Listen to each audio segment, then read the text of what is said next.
into lands uncharted and dangers untold. I venture without fear and ride without rest. For coin or for cause.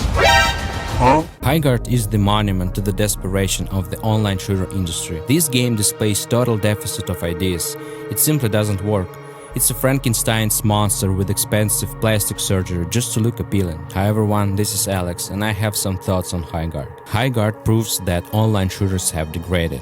For the mass audience, colorful graphics and speed are key, otherwise getting that dopamine hit is too hard. However, instead of creating something truly new, Wildlight Entertainment took easy way out, simply copy-pasting everything from other online shooters. And if you have connections in the industry, you can get on late night show with Jeff Keighley, and you might get nearly 100k players on day one. But there's no guarantee that the game will be successful. It also just shows how much Jeff actually understands games. In general, gaming journalism proves that they don't understand games on a deep level. They can only write about what they see on the surface. And at the same time, they are actively trying to create the illusion that the game is a success and that it's just a bunch of internet haters ruining it. Just look at these headlines. This is article from PC Gamer. Highguard deserves a chance, so don't kill it out of spite.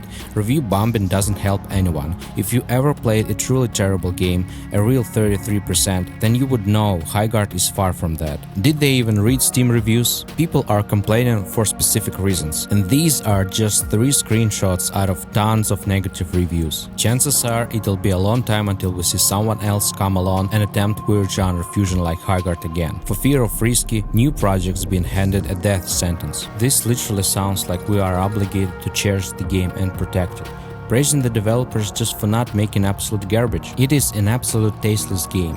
This is the worst thing you can say about a game. Are we really hating on Highguard for being a generic copy-paste that's not trying anything new? If so, how come recent hits like Marvel Rivals and Arc Raiders to an extent haven't faced similar criticism? I love these games, but let's not pretend they have reinvented the wheel any more than Highguard. Here's what I have to say to that. I haven't played Marvel Rivals or Arc Raiders, but I have played Siege, Overwatch and Hunt Showdown.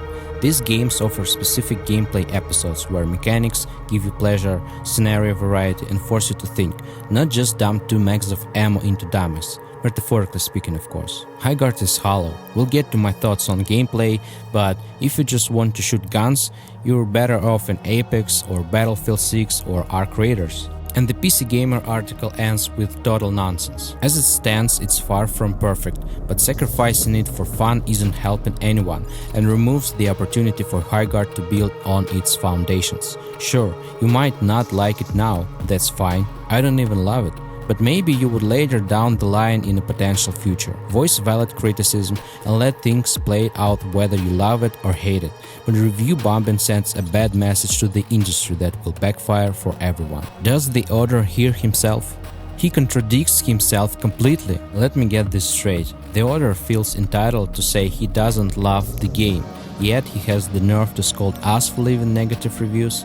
Talk about double standard. Or take this example from PC Gamer. Highguard is fine when you don't have an internet in your ear telling you it's nasty. It's well made, but I don't see Highguard becoming a habit. First, the author claims the game is good, until you start reading reviews and getting convinced it's bad. And in the very next sentence he kills the game immediately, saying that despite being well made, it won't become a regular habit. And he continues, let's set aside the noxious cloud of internet surrounding Highguard for a second. Ignore those overwhelmingly negative Steam reviews full of folks who have played it for less than an hour and pretend Highguard is just a new free-to-play FPS that came out today. Why can't a person write a negative review if they played less than an hour? It is still a gaming experience. It means the game offered them nothing new, so they are openly writing about it. But why is 6 hours in author's opinion enough to write a review? And how can they expect us to treat this like some random online shooter when they gave it the grand finale spot at the Game Awards? And then he writes this. Highguard is out. I played around 6 hours between launch day and a preview event in Los Angeles last week. It's got slick gunplay, a neat 3v3 mod that I've never seen anywhere else, and a business model that sounds less scammy than most free shooters. It's pretty fun.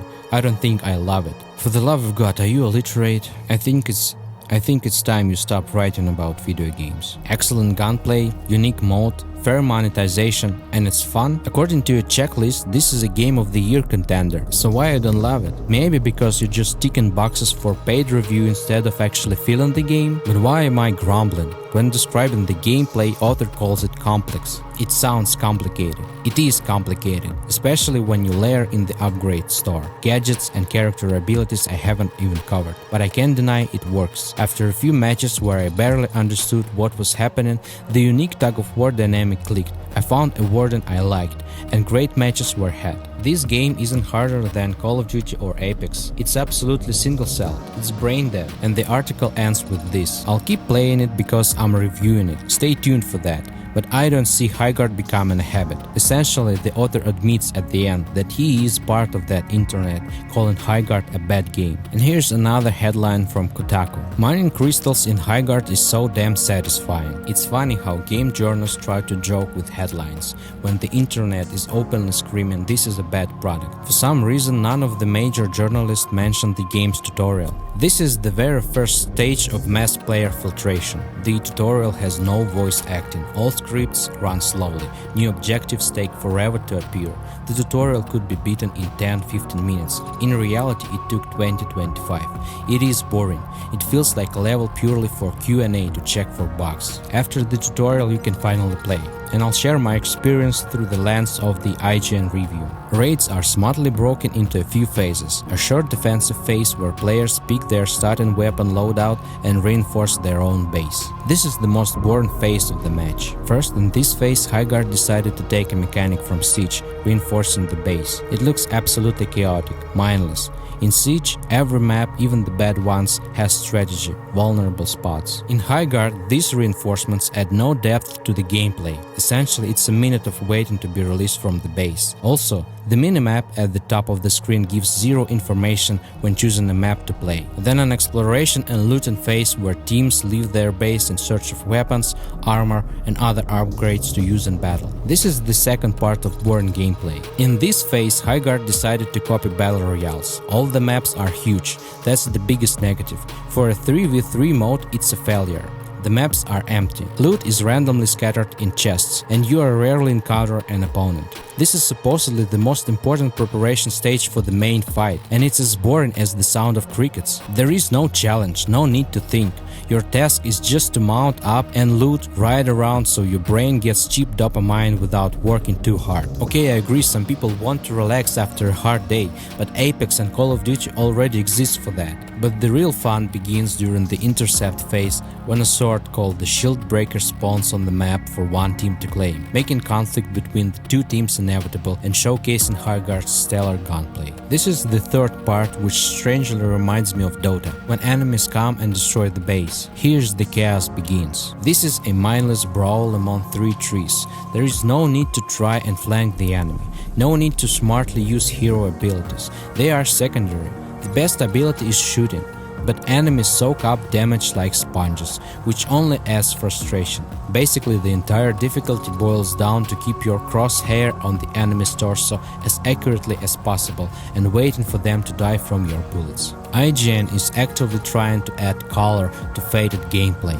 In Highguard, the entire value of raid is flushed out the drain. You aren't fighting for loot to keep it. You just loot chests, and you don't even need to fight for them, they're enough. There are no PvE bosses to loot rares from, which would have been cool. If you call your game a raid shooter, then commit to it. Highguard's gameplay issues are actually secondary. Its main problems is that it chose to make pompous entrance at the Game Awards. The developers merely stroking their own egos by being invited to close the show, unknowingly set the bar impossible high. They stepped in front of a mass audience that is already sick of industry hypocrisy. That audience will show no mercy if you hype your game like that and then go silent for a month. Maybe if they have done a shadow drop, the criticism would have been softer. But now, this game is getting burnt. You've seen the Steam reviews. And at the time of recording this video, the player count is this. A mix of Dota, Apex, Call of Duty and Siege didn't give Highguard's identity. It has no face. Thanks for watching, subscribe and hit like if you agree with me.